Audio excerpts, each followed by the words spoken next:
Hello everyone, my name is Yash Kohad. So today I'm going to present to you my analysis on avocado dataset where we are going to predict the prices of avocado. So this will be a ML regression problem.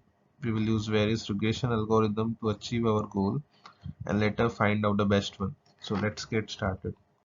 So these are the contents of the presentation I will be covering. We'll go through them one by one. So first of all, let's look at the problem statement.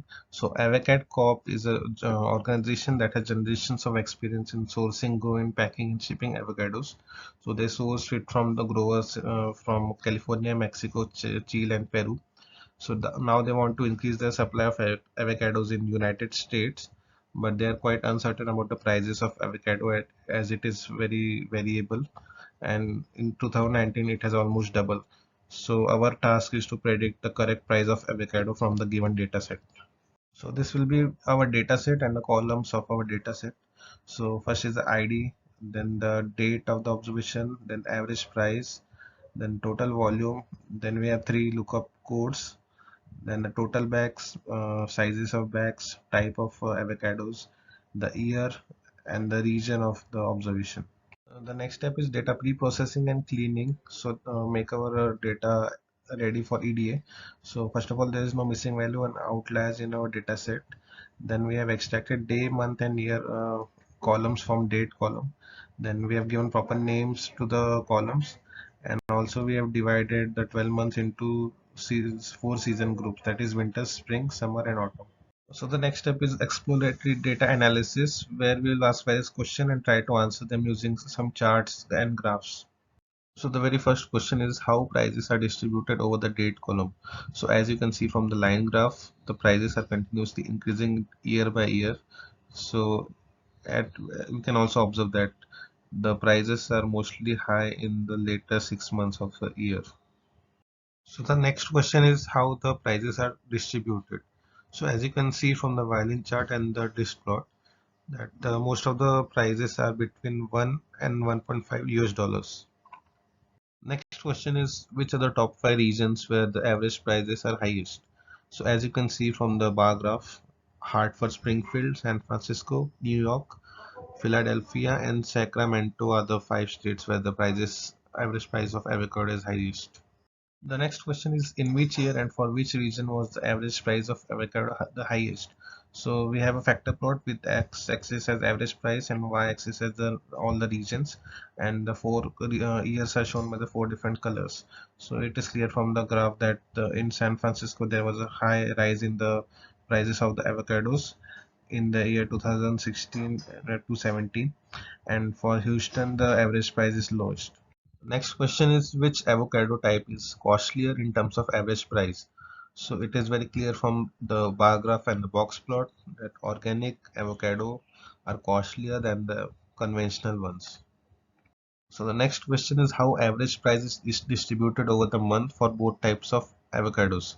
So it is very clear from the line graph that the average prices of the avocados increases in the later 6 months of the year, and in mostly in autumn season both of them have the highest average price.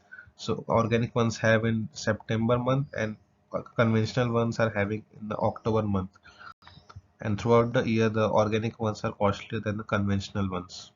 Next question is how average price is distributed over the days of month for both type of avocados.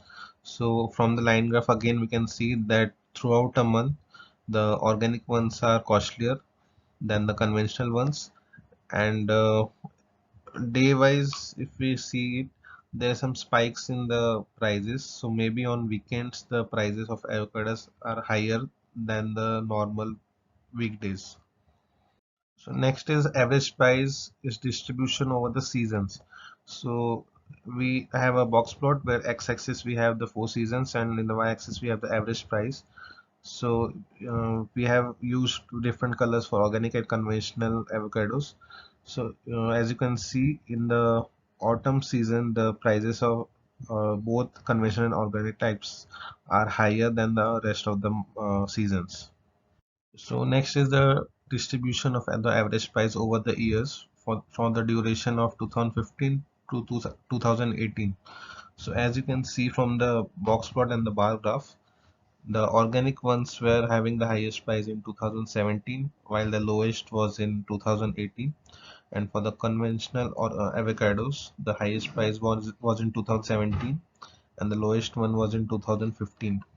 So here we end our EDA part with the EDA conclusions. So the very first one is that avocado prices are higher in the second half of the year, mostly in the month of September and October, that is in the autumn seasons, and the average prices are mostly in between 1 to 1.5 US dollars. Then the Hartford Springfield has the highest average price in the year 2017, and in San Francisco there was a high rise in the prices of avocados in the year 2016 and 17. Also, the organic avocados are costlier than the conventional ones, but the conventional ones are high in demand than organic, maybe due to their low prices. So the next step is getting ready for ML, that is preparing our data for applying the ML methods and algorithms. So for season and type column, we are creating dummy variables using a one-hot encoding technique. I have decided to drop the region column because it had a lot of unique values, over 50 plus, and it would have made our algorithm overfit and make it very complex.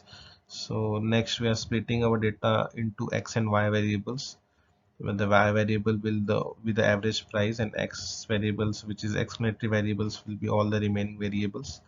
Then we are splitting our data into 10 and test with the 80-20 ratio. Then we are scaling our x column to standardize the independent features present in the data in a fixed range to handle highly varying magnitude or values or units. So the very first model I have created is a simple linear regression model. So below are the five matrices which we are going to consider for our observations in the upcoming as well as this model. So first one is the mean absolute error, second is the mean squared error, and root mean squared error. So these three are negatively oriented scores. That is, the lower they are, the better the model is. So out of these three, the root mean squared error is the best one. So we are considering RMSEs in our future references.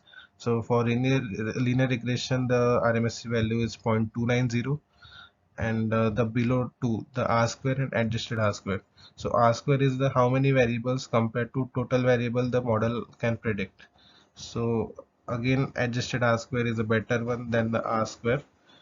So we are considering adjusted R square. So in this case, it's 0.479. So the second model I have created is a simple decision tree. In this, the RMSE square, that is the root mean squared error, is 0.214, which is better than the linear regression model, and the adjusted R square value is 0.716, which is again very good than the linear regression model which we have seen before. So the third type of model I have created is again a decision tree, but this time I have used some hyper tuning methods. So the RMSE score for this is 0.228, which is slightly higher than the previous model of decision tree. Also, the adjusted R square has decreased a bit than the model 1 of decision tree. Then we have another decision tree model with grid search CV. So in this case, the RMSE value is the lowest among the ones we have observed till now. It's 0.207, and the adjusted R square value is also the best among the observed models till now.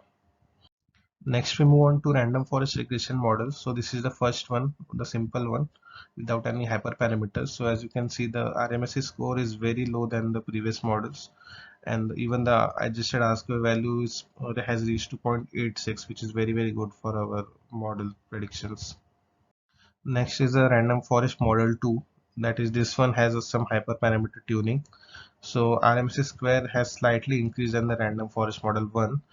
Even the adjusted R square has decreased a bit from the model 1 of random forest. So this is the seventh and last model I have created. This is again a random forest, but this time it's with grid search CV. So in this case, the RMSE and adjusted square values are again very much similar to the random forest model 1. So in this slide, we have an overview and overall consolidated result for all the models and their corresponding metrics. So as we can see, the highlighted one, that is random forest model 1, having the adjusted R square 0.8663, which is highest among all the models. So that is the best model to choose. And after that we have a random forest model 3, which is again very similar to random forest model 1, but still the random forest model 1 has an upper edge over the model 3.